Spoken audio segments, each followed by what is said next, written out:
vision. My short-term dream is actually an industry and government-friendly, happy and productive working class. That's my short-term. We are all workers, from the president down to the last man. 40 million of us, and we've got to be productive. That's the key to solving our problem of power. We have to be as productive as those advanced countries we want to reach their status.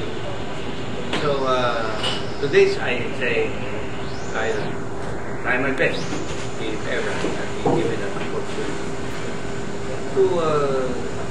to get our people to have that discipline, at least follow the laws of the country.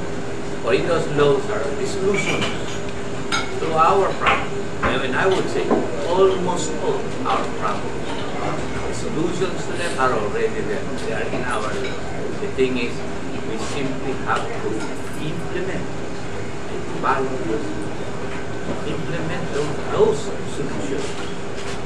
And to do that, we will need political will.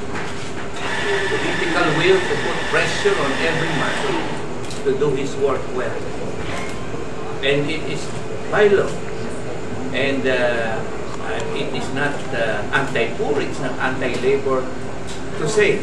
Same thing as St. Paul said to the Thessalonians. He said, those who shall not work shall not eat. That will be my political statement with regards to work. And every man has to bear in mind that he has a duty, that he has to do his work well.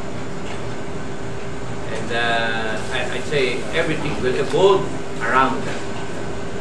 Productivity,